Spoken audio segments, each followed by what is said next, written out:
Dream Blossom. In a far eastern land, there lived a king who made a pact with a spirit to acquire the strength he needed to protect his kingdom. He would be absent for months, defending the borders of his realm against demonic incursions. He spent so little time in the capital, in fact, that many of his subjects did not even know his face. One such subject was a renowned female warrior whose heroic exploits were famous throughout the kingdom. During the season of Spring Blossom, she demonstrated her skills with a staff before the king. Though each had heard stories about the other before that day, they had never actually met. It was love at first sight. The warrior exchanged the ring that adorned her staff, a priceless heirloom that had been in her family for generations, for the king's ornate blade, and they vowed to fight, side by side, to protect the kingdom. Despite their efforts, the demons gained ground in the years that followed. Towns and villages were destroyed, and eventually the capital fell. The lovers fought on until the very end, but when the dust of the final battle settled, all that remained was a staff bearing the words, "If we should part, we'll meet again beneath the blossom." Edacious. This staff was created with the skin and bones of a gaunt magician. The magician was a famous man with many disciples. When he grew old, he asked his disciples to select one of their own number to be his successor. One of the magician's disciples was a talented young man with eyes as sharp as an eagle. The old magician named him his successor and taught him everything he knew. The young man mastered every known spell within half a year. Thrilled by his progress, the old magician asked him to help train other disciples. During training, the young man began to invent new spells. Soon, the other disciples began to train directly under him, rather than their former master. The old magician knew that his time had passed, and asked his protege to take his place. But the young man refused. He said he wanted to travel the world and seek out new magic. Stung by the young man's refusal, the magician's emotions pent up until now exploded. Jealousy, hatred, love. He unleashed every spell he knew, but the young man calmly reflected each of his curses back at him. Caught in the maelstrom of his own magic, the old man's flesh melted, leaving nothing but skin and bones. Knights of the Seal's Curse Staff. Back when General Auror still lived, there was a magician who was assigned to protect the district of Soul Flame. He possessed the ability to control fire. The magician was a good friend and a confidant of General Auror. He used his power to cleanse the land of Soul Flame. After Auror was killed by an enemy, the magician left the knights. He did not take kindly to the new general's methods. Acutely aware of the plight of his former wards, he returned to the district to ease the suffering of the oppressed. The magician sold everything in his possession to feed the hungry. He even sold weapons which were crucial to his use of magic. When all of his wealth and power had been exhausted, he starved to death. Magi's Sorrow. The stone set in the staff possesses the soul of a gifted young magician. An ordinary human life did not interest this boy. In search of a higher spiritual place, he summoned all of his strength and turned himself into a stone, wishing to live in this world forever. One day, he learned that his owner was a beautiful stateswoman. He loved her so, but as time passed, she grew old and died. Even the streets and houses and trees that he loved inevitably grew old too and turned to dust. Sorrow consumed him.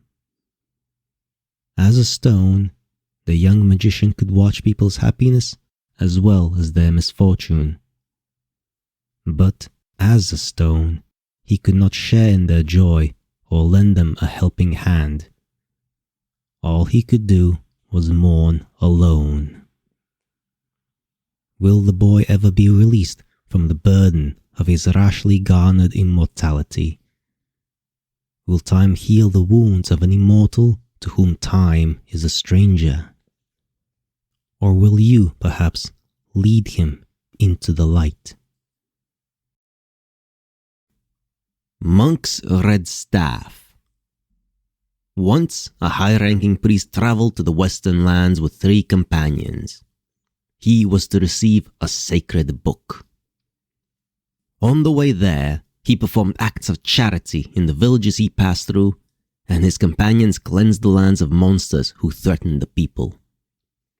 Slaying the monsters was the specialty of one of the priest's traveling companions. It was he who wielded this staff. In his skillful hands, it protected the priest and ensured their safe passage to the western land.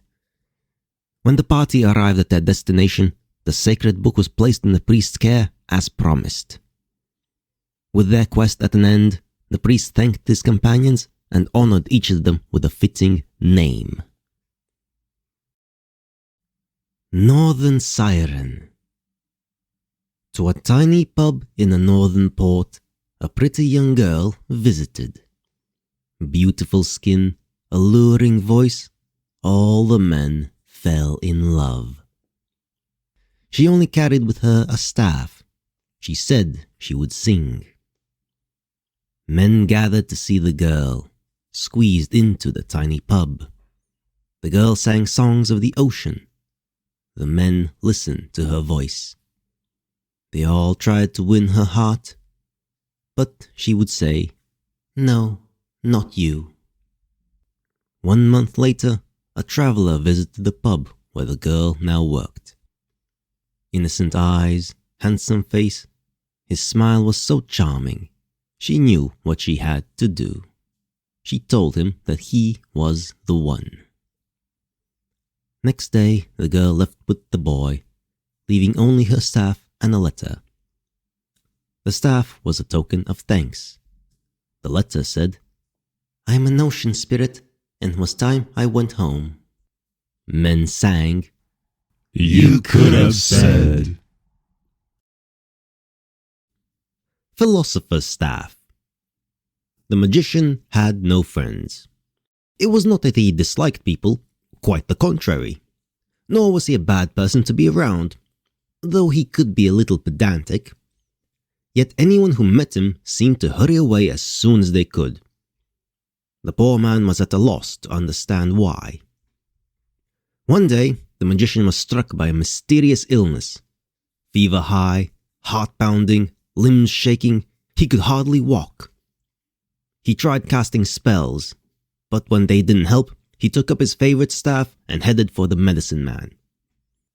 After a trying journey, he explained his conditions to the medicine man. "The various symptoms afflicting my corporeal form are quite beyond the treatment of a layman unversed in the science of diagnosis, even one so familiar with the arcane." But before he could finish, the medicine man muttered something about being busy and fled.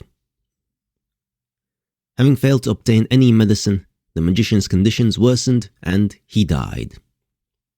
If only he'd realized that knowledge was not for flaunting, but for sharing in words that everyone could understand. If only he'd been aware of this simple truth. Perhaps he wouldn't have died of food poisoning. Phoenix Curse.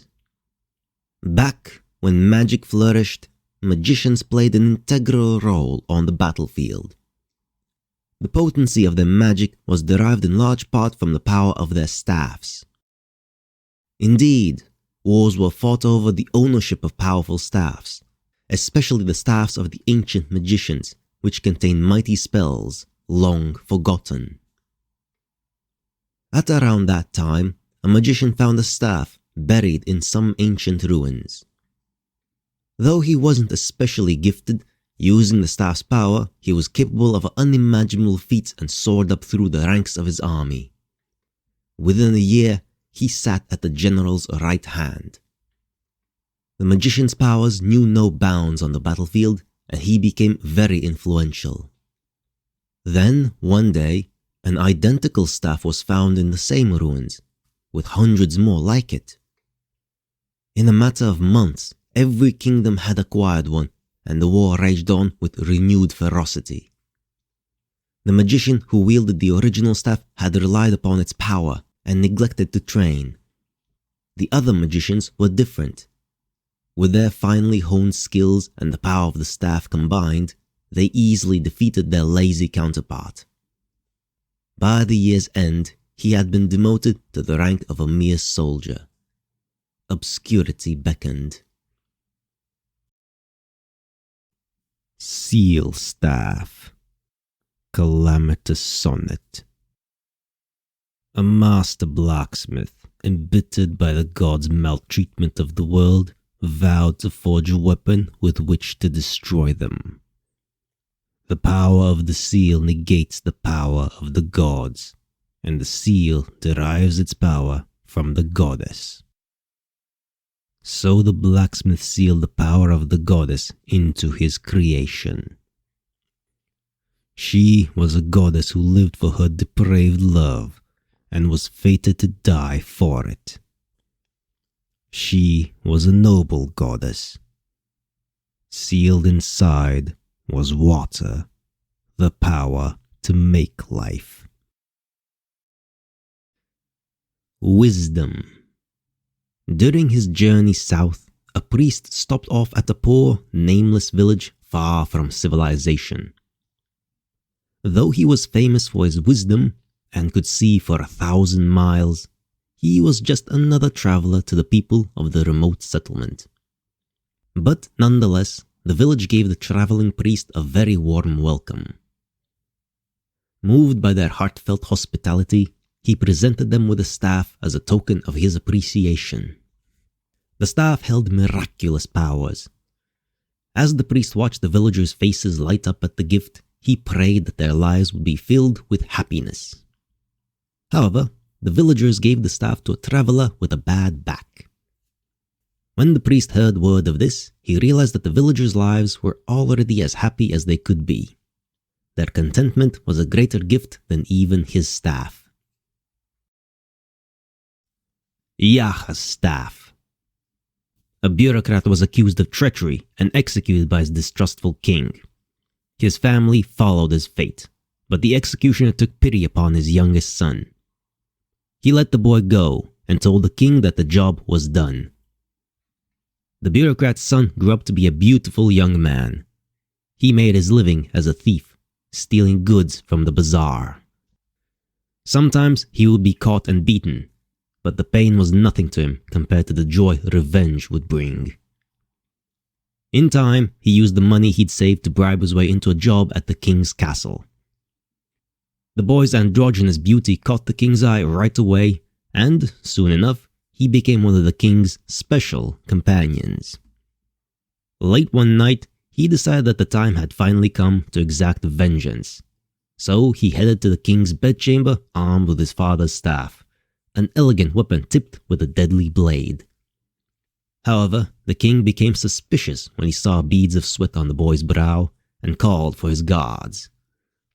As they converged on him, the boy cut his own throat to the tune of the king's victorious laughter.